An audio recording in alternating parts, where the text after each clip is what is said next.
오늘의 본문은 고린도전서 15장 50절에서 58절까지의 말씀입니다. 이번 주의 가족 주제는 충실하게 기다리기입니다.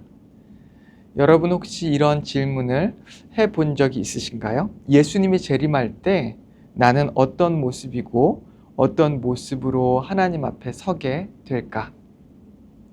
아무리 상상해도 우리가 어떤 모습일지를 쉽게 가늠하기가 어렵습니다. 요즘 드라마를 보면 천국에 대한 드라마들이 나오죠.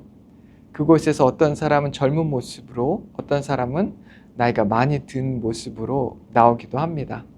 여러 가지 다양한 천국에 대한 드라마나 영화들이 있습니다.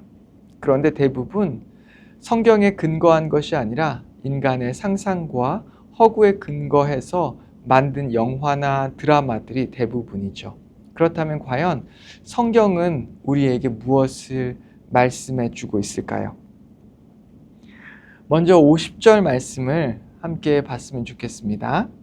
고린도전서 15장 50절입니다. 형제들아, 내가 이것을 말하노니 혈과 육은 하나님 나라를 이어받을 수 없고 또한 썩는 것은 썩지 아니하는 것을 유업으로 받지 못하느니라. 혈과 육은 현재 살아있는 사람의 육체를 뜻한다라고도 생각할 수 있고요. 그리고 썩은 것은 이미 죽은 사람의 몸을 의미한다라고 말할 수 있습니다. 즉 살아있는 혈과 육이나 이미 죽은 썩은 육체 모두 이 세상에 있는 현재의 상태로는 하나님의 나라를 이어받을 수 없다라고 하는 것을 말씀하고 있는 것입니다. 왜냐하면 이 하나님의 나라라고 한 것은 영원한 것이기 때문에 현재 불완전한 우리의 육체나 아니면 이 세상이 그것을 이어서 유업으로 받을 수 없는 것이다 라고 하는 것이죠. 즉 예수님의 재림시에 우리의 모습이 어떨지 조금 힌트가 되는 그런 원리입니다. 이 땅의 썩은 육체와는 전혀 상관없는 모습이 된다라고 우리는 생각할 수 있는 것이죠. 이어서 그 변화의 과정을 말씀하고 있는데 51절 말씀을 보겠습니다.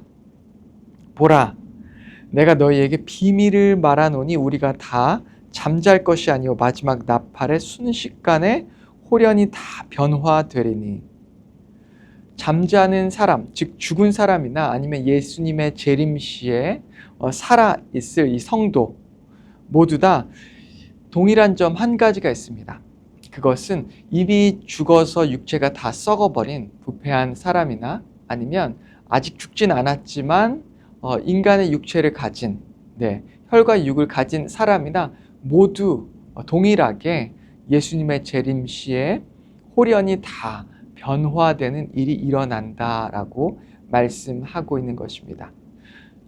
죽어서 육체가 없어진 사람은 다른 변화가 일어나는 것도 아니고 또 육체를 가지고 있는 사람이 또 다른 변화가 일어나는 것도 아니고 모두에게 동일한 변화, 홀연히 모든 것이 변화되는 이 땅의 육체와는 상관없는 그런 육신을, 그런 몸을, 부활의 몸을 갖게 된다라고 하는 것을 우리에게 말씀하고 있죠. 52절과 53절을 이어서 보겠습니다. 나팔 소리가 나매 죽은 자들이 썩지 아니할 것으로 다시 살아나고 우리도 변화되리라. 이 썩을 것이 반드시 썩지 아니할 것을 입겠고 이 죽을 것이 죽지 아니함을 입으리로다. 죽은 자들이 이제 다시 썩지 않는 몸으로 살아난다. 부활의 옷을 입는다라고 말씀하고 있는 것이고 이것이 모든 이런 과정이 홀연하게 한순간에 되어지는 이런 과정이다라고 하는 것을 우리에게 보여주고 있는 것입니다. 이것이 정말 큰 사건이 되는데요. 왜 그럴까요? 그것은 바로 이 구약에도 예언된 지금까지 우리의 인류를 괴롭혀온 가장 두려운 존재였던 이 사망이 죽는 사건, 이 사망이 이 멸망할 사건이 일어나기 때문입니다. 이사야서 25장 8절의 말씀에 보면 사망을 멸하실 것이라고 말씀하는데요. 그 약속이 성취되는 것이기도 하죠. 계속해서 54절과 55절을 보시겠습니다.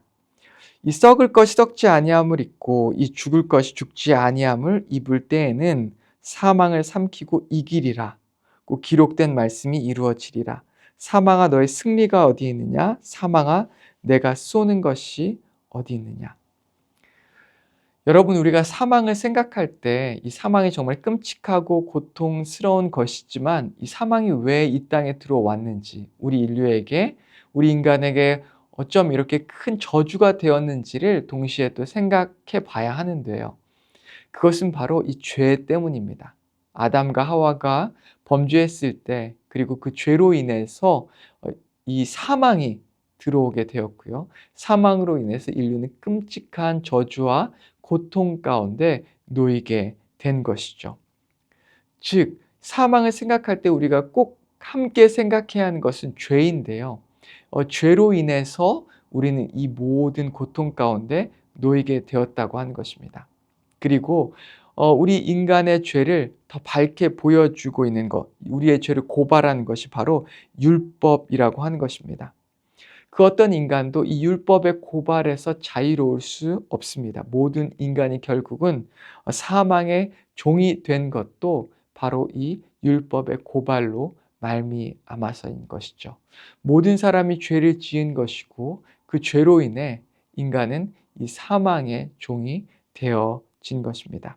하지만 이 율법을 무력화시키고 우리의 죄를 용서하며 우리를 다시 의로운 자로서 죄와 상관없는 사람으로서 만들어주는 것이 바로 예수 그리스도이십니다. 그리고 이 주님께서 바로 우리에게 승리를 주셨다고 선포하는 것이죠. 57절과 58절이 바로 그것을 말씀하고 있는데요. 마지막으로 함께 읽겠습니다. 우리 주 예수 그리스도로 말미암아 우리에게 승리를 주시는 하나님께 감사하노니. 네, 결국 우리 주 예수 그리스도로 말미암아 우리에게 승리를 주셨다라고 선포하고 있습니다.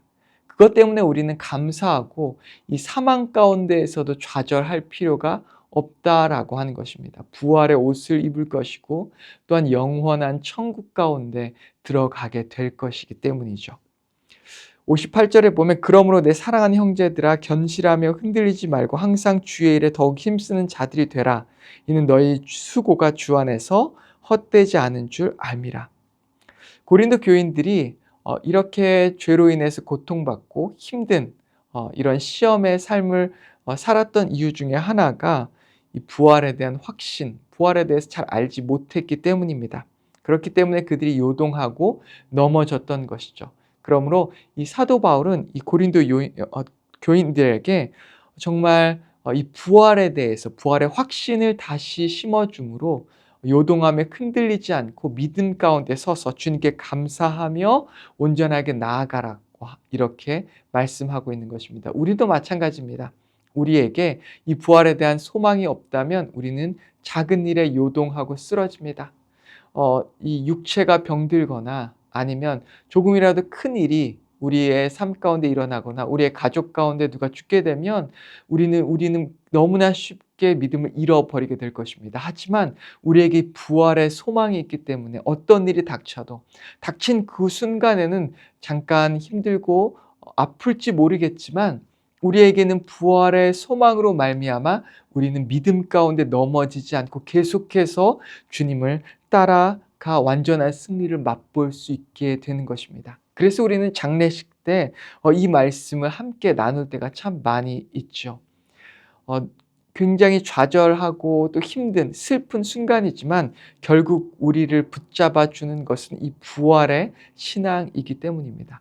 여러분, 오늘 이 부활의 신앙을 다시 생각하기 바랍니다. 그리고 이 부활의 신앙을 통해서 힘든 일, 어려운 일, 우리가 감당치 못하는 정말 큰 일이 닥칠지라도 부활의 소망을 붙들고 다시 일어서는 저와 여러분 되기를 주님의 이름으로 축원합니다. 함께 기도하겠습니다. 하나님 아버지, 감사합니다. 우리에게 이 부활의 소망을 가르쳐 주신 주님, 이 부활의 소망으로 말미암아 우리는 결코 흔들리지 않고 믿음 가운데 굳건히 서서 승리하며 나아갈 수 있음을 주여 고백합니다. 때로는 세상이 주는 파도와 어려움, 또한 사망의 능력이 힘이 너무 큰 것처럼 보일지라도 우리는 이미 믿음으로 그 모든 사망의 능력을 이겼음을 주여 고백합니다. 아버지, 우리가 끝까지 주를 믿는 그 믿음 가운데 설 수 있게 인도하여 주시고, 사망을 잊게 한 그 죄로부터 자유한 존재라고 한 것을 믿음으로 선포하고 오늘을 살아낼 수 있게 인도하여 주시옵소서. 오늘을 감사로서 고백할 수 있도록 주여 인도하여 주시옵소서. 예수님의 이름으로 기도했습니다. 아멘.